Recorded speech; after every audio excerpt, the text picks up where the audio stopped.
USC is already at work to replace Andy Enfield. UCLA will not commit yet to Ethan Garbers to be the starting quarterback. And the Chargers open their offseason program with a simple plea: don't get hurt. Good morning. I'm James.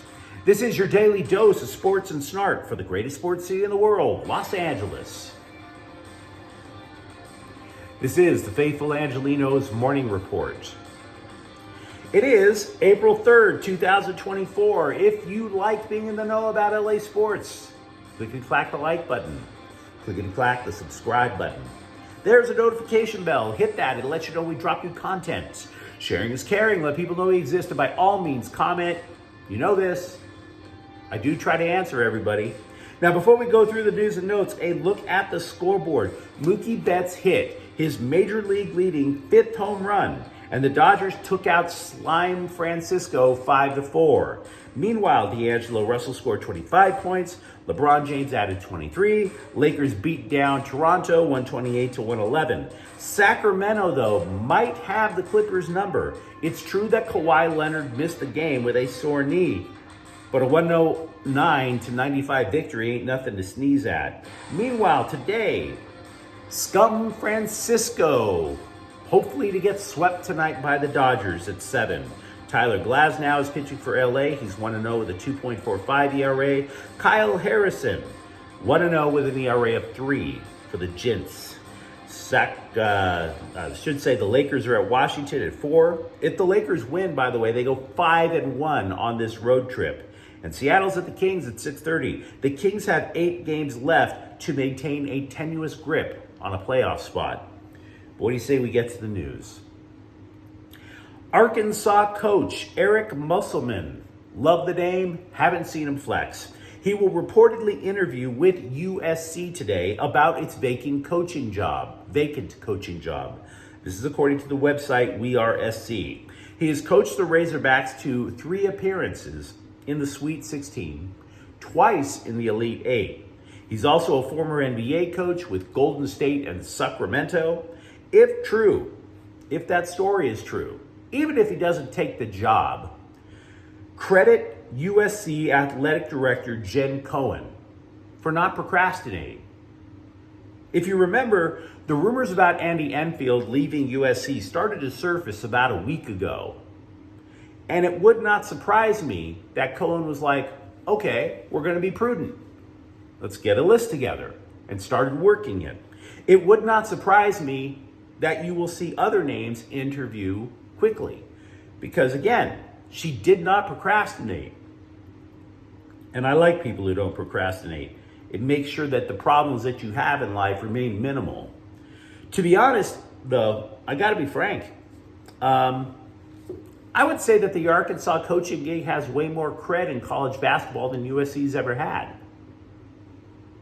So it's very strange that Musselman would want to come to the West Coast to coach USC, leaving a national power in Arkansas.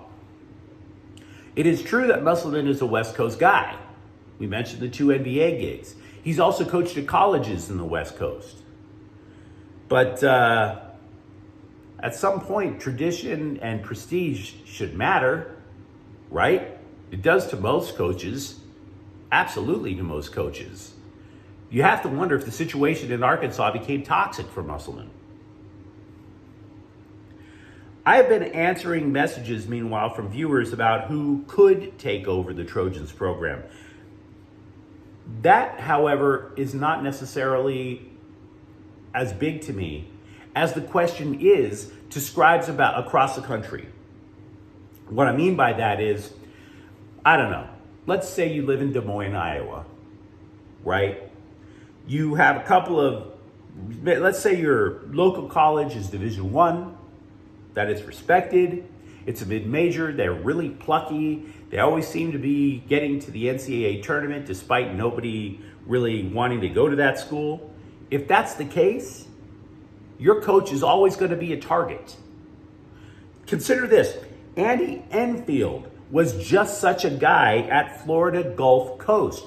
Nobody knew who the hell Florida Gulf Coast was. And yet Enfield was consistently getting him to the NCAAs. That built up his reputation. Next thing you know, USC backs up the Brinks truck and just spills a bunch of money in his lap. So my point by saying that is, across college basketball, there's never a shortage of Andy Enfields. If they don't get Musselman, there's never a shortage of Andy Enfields. This is why USC doesn't have to panic, as long as they are, in fact, taking basketball seriously. Because they can get any number of so-called, this mid-major coach, he coaches his ass off. He's going to get USC here. You're going to hear that a lot about coaches. So, for example, the Deseret News in Salt Lake City, their reporters are now asking aloud if BYU coach Mark Pope would leave. Honestly, the Scribes just threw his name against the wall to see if it would stick. We don't know if he's going to interview, but you're going to hear the names from coaches across the country being bandied about for the USC gig. Andy Enfield was that high-respected lower Division I coach. So if I were USC, I wouldn't panic. Meanwhile, the Scribes have already backtracked from a story that claimed Bronny James was entering the transfer portal. There was literally fake news about people entering the transfer portal. Bronny James, the dude who broke the fake news, his name is Dick Weiss. And if this does not tell you where the state of American journalism is, I don't know what is. Because Dick Weiss is a member of the National Sports Writers Hall of Fame. The National Sports Writers Hall of Fame created fake news. He went to Twitter, said that James was entering the transfer portal, and added, quote, "Good for him. Needs to get away from the Hollywood hype. Best of luck to LeBron's kid," unquote. And then he later tweeted, "Can't confirm the Bronny James story, guys." A member of the National Sports Writers Hall of Fame created fake news. To which I tweeted at him, "Well done, blockhead. Maybe you need to get away from the New York hype." He's a member of the National Sports Writers Hall of Fame and could not confirm his own tweets. Now, to be clear, James might enter the transfer portal, but if he does, he would probably want to stay close to his family. And yes, what I'm about to say is nothing but speculation, but I am hinting about UCLA. Look, his father, LeBron James, said he has no idea about where the rumors about his son were coming from. By the way, for the record, they came from New York. That's where Weiss works. But LeBron just said the right thing about his son, that he would support Bronny in his decision. Whether LeBron is trying to force anything, he probably is. He's probably waiting to see what USC does. But that's just speculation. What we also know is speculation is Bronny James leaving Mr. Weiss. Andy Enfield arrived meanwhile at SMU. He asked everybody to put down their spittoons for a second and said the reason that he came to the school is because the Mustangs, despite not having won an NCAA tournament game in 36 years, is going to the ACC. Meanwhile, he spoke all the happiest of happy talk about his time at USC and living on the beach. You ever see a couple and you think, I give it 6 months? That's what I think of when I see Andy Enfield at SMU. Dude, those beaches are going to look damn good when you have to go to a basement for the first tornado strike out in Dallas. Be careful what you sign up for. There have been a lot of things, switching topics. There have been a lot of things to like about Deshaun Foster's brief tenure as UCLA's football coach. And he had to do a lot of things that fans would like. Because after all, he'd never been a head coach before. And now he's running a major college football program. To recap much of what Foster has done, it goes like this. You see that guy over there, Chip Kelly? I'm not him. And with that, he receives thunderous applause from the Bruins fan base. You're not Chip Kelly. We adore you. That's been what's going on with Deshaun Foster. And I don't have a problem with that. I really don't. But to open spring football, the first thing that he did really felt so Chip Kelly-ish. Foster would not commit to Ethan Garbers as the starting quarterback. And in my opinion, that is a terrible idea that harkens back to much of Kelly's time over at UCLA. Because if my memory is correct, they were always trying to find somebody to replace Dorian Thompson-Robinson. He was not particularly beloved by the Bruins. And last year, after DTR, as they like to call him, was gone, Kelly heralded 3 quarterbacks that he all thought were worthy of being the starter. And it turns out when you have 3 quarterbacks that you think are worthy of being a starter, you have no quarterbacks who are worthy of being the starter. Because UCLA, they should have had a lot better record than they wound up with. And the reason was they couldn't decide on a quarterback. The offense kept screwing around. The only one who had the chops to keep the gig was Ethan Garbers. So how does Foster see Garbers? Quote, he's taking the first reps right now, but it's still open. All positions are open right now, unquote. Coach, you are playing with fire. You are playing with fire. You should have said, in my arrogant little opinion, you should have said Ethan Garbers earned it last year. We have no reason to take it away from him. Ethan Garbers is our guy. You do not need another quarterback controversy at UCLA. The Chargers offseason program opened Tuesday, and it's all about strength. My voice is cracking. It's too early. It's all about strength and conditioning, according to The Athletic. And I don't think it's a bad idea, because if the Chargers are known for anything, it's about 2 things: embarrassing playoff losses and catastrophic injuries early in the season. Let's just be real. Ask Mike Williams about chargering in week 3 of last year. If groins could talk, ask Joey Bosa's groin about what happened early in the season 2 years ago. Keenan Allen's hamstring in the 2022 opener. When Jim Harbaugh said he will run things differently, conditioning changes should be welcome news. Executive Director of Player Performance, Ben Herbert, said they are taking a 5-bullet point approach, which is fine, but the first bullet is the one that really stood out. Make you harder to break.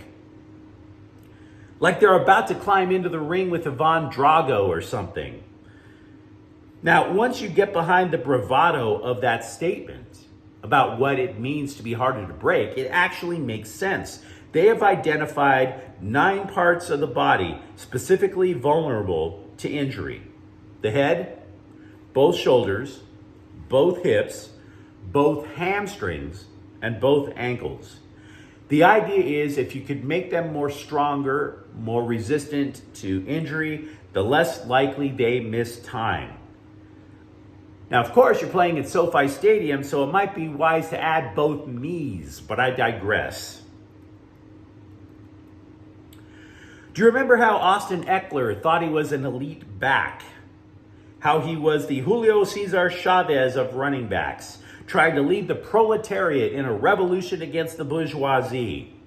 Well, we also know he didn't get paid and he wound up landing in Washington. I didn't bother to look up his contract because it probably wasn't that much. But it turns out that his deal with the Commanders could be a bona fide steal because it's just over $4 million a year. That is a hell of a reality splash for a guy who thought he deserved 3 times as much last year. Viva la revolution, am I right? The Chargers also signed fullback Ben Mason, and that's an extra blocker, which adheres to Jim Harbaugh's vision of power running. If you've never heard of Mason, just know this. His photos are in a, wait for it, Baltimore Ravens jersey. You've heard me say this how many times during the Chargers offseason?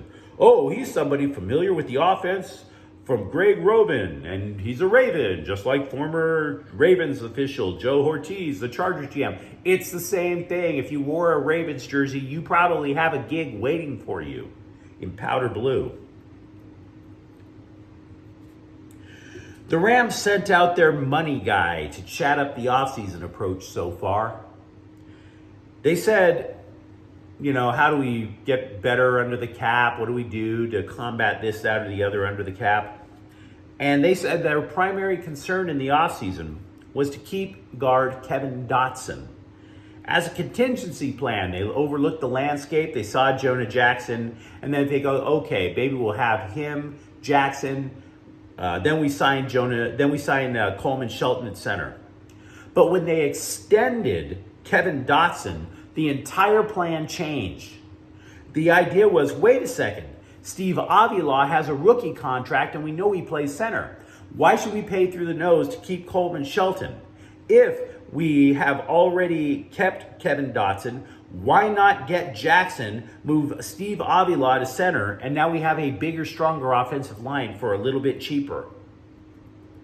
Meanwhile, that same Rams official said that when they negotiated an extension with Aaron Donald 2 years ago, Donald, quote, looked me in the face and said, I'm playing 2 years, unquote. Now, they made it a 3-year deal just in case Donald changed his mind. Something else that came up was interesting from the team official. Most teams, when they invest in their defensive line, they do it from the outside in.